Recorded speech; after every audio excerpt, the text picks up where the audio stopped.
Praise the Lord. இயேசு கிறிஸ்துவின் நாமத்தில் அன்பின் வாழ்த்துக்கள். நல்லா இருக்கீங்களா? இந்த நாளிலும் கூட இந்த மாதம் கர்த்தர் நம்ம கொடுத்திருக்கிற ஒரு வாக்குத்தத்த வசனம், அழகான ஒரு வசனம். ரூத் 2ஆம் அதிகாரம் 12ஆம் வசனத்துல 3வது வரியிலிருந்து வாசிக்கிறேன். மறுபடியுமாய் கவனிச்சு பாருங்க.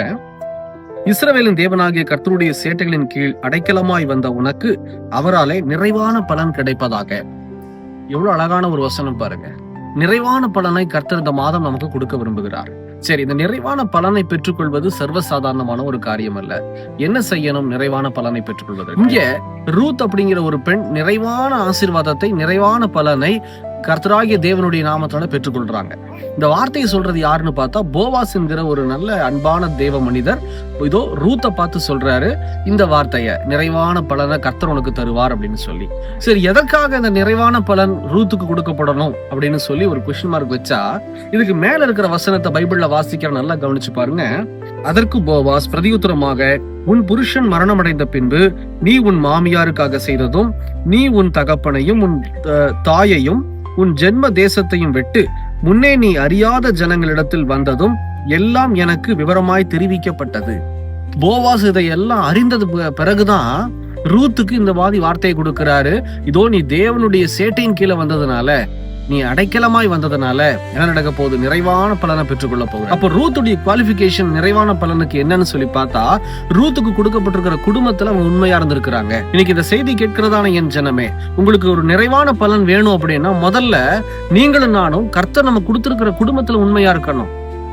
எல்லார் மேலையும் பாசமா அன்பா நம்ம இருக்கணும். அதுதான் ரொம்ப முக்கியம். பாருங்க, இந்த உலகத்தை கர்த்தர் சிருஷ்டித்து ஆணையும் பெண்ணையும் உருவாக்குகிறார். என்ன அர்த்தம்? குடும்பத்தை உருவாக்குறார். அப்ப அந்த குடும்பத்தின் மீது கர்த்தர் ரொம்ப கண்ணோக்கமா இருக்கிறார்.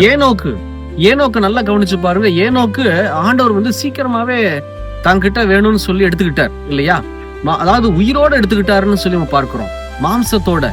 ஏன் ஏனோக்கு மேல அவ்வளவு பிரியம் ஆண்டவருக்கு அப்படின்னா, ஏனோக்கு கர்த்தரோடு கூட சஞ்சரிப்பதிலும் உண்மையா இருந்தாரு, அதே போல குடும்பத்தை விசாரிப்பதிலும் உண்மையா. இன்னைக்கு நம்ம எத்தனை லட்சங்களை சம்பாதித்தாலும் நமக்கு கர்த்தர் கொடுத்திருக்கிற குடும்பத்துல ஆசீர்வாதமா நம்ம நடத்தல அப்படின்னா, கர்த்தர் நம்ம கொடுத்திருக்கிற குடும்பத்தை அக்கறையா சரியா நம்ம பராமரிக்கல அப்படின்னா, நிறைவான ஒரு பலனை தேவ சமூகத்திலிருந்து நாம் பெற்றுக்கொள்ளவே முடியாது. அதுதான் உண்மை. இன்னைக்கு நிறைய பெண்களை நான் பார்த்துட்டேன். ஒரு சில ஃபாஸ்டிங் பிரேஸ் முடிக்கும் போது அவங்களுடைய நிலையெல்லாம் பார்க்கும்போது ஒரு நல்ல அபிஷேகம் பெற்று இருக்கிறாங்க, நல்லா ஜெபிக்கிறாங்க, அபிஷேகத்தோட ஜெபிக்கிறாங்க, நல்லா அப்படியே பைபிள் வாசிக்கிறாங்க. ஆனா அவங்க கிட்ட ஒரு குறை இருக்கு. என்ன தெரியுமா? தன்னுடைய சொந்த குடும்பம், அதாவது தகப்பன் தாயை பார்க்காத பெண்களையும் நான் பார்த்திருக்கிறேன். அதே போல புகுந்த வீட்டுல இருக்கக்கூடிய மாமனார் மாமியாரையும் பார்க்காத பெண்களை நான் பார்த்திருக்கிறேன். இது எவ்வளவு பெரிய தவறு தெரியுமா?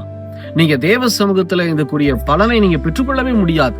ஏன்னா வசனம் சொல்லுது, மனுஷன் எதை விதைக்கிறானோ அதையே இருக்க போகிறான்னு சொல்லி. அவங்களுக்கு தெரிய மாட்டேங்குது. இன்னைக்கு அபிஷேகத்தோட ஜெபிக்கிறவங்களுக்கு தெரிய மாட்டேங்குது. என்ன அப்படின்னா, நான் எதை விதைக்கிறேனோ அதே தான் என் பையன் என் பிள்ளை எனக்கு பண்ணுவாங்கன்றது தெரியாம இன்னும் செய்து கொண்டு இருக்கிறாங்க. ஃபர்ஸ்ட் கர்த்தருடைய கரத்திலிருந்து எந்த பலனையும் பெற்றுக்கொள்ள முடியாது. இது கர்த்தருக்கு பிடிக்காது. இயேசு கிறிஸ்து வாழ்ந்த நாட்கள்ல பாருங்க, 33 வருஷம் இந்த உலகத்துல வாழ்ந்தார் இல்லையா? அதுல 30 வருஷம் தன்னுடைய சொந்த குடும்பத்துக்காகவே வாழ்ந்தார். மீதி 3 வருஷம் தேவ சமூகத்துல சரியான ஊழியத்தை நிறைவேற்றினார்.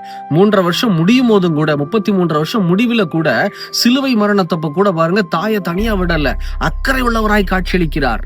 தன்னுடைய சீஷர்களை தனியா விடல, தனக்கு கொடுக்கப்பட்டிருக்கிற உறவுகள்ல ரொம்ப அழகா விசாரித்து அழகா நடத்துறாரு. இன்னைக்கு நீங்க எத்தனை அபிஷேகத்தோட ஜெபிச்சாலும் சரி, நான் ஒண்ணு சொல்றேன், நீங்க கொடுக்கப்பட்டிருக்கிற குடும்பத்துல நீங்க உண்மையா இல்லைன்னா, ரூத்த போல நீங்க ஆசீர்வாதமா நீங்க நடந்து கொள்ளலன்னா, உங்க தகப்பன் தாயின் இடத்துல, உங்க மாமனார் மாமியார் இடத்துல, கர்த்தர் உங்களுக்கு கொடுத்த குடும்பத்துல நீங்க உண்மையா இல்லைன்னு வச்சுக்கோங்களேன், நீங்க எந்த ஆசீர்வாதத்தையும் தேவ சமூகத்திலிருந்து பரலோகத்திலிருந்து பெற்றுக்கொள்ள முடியாது.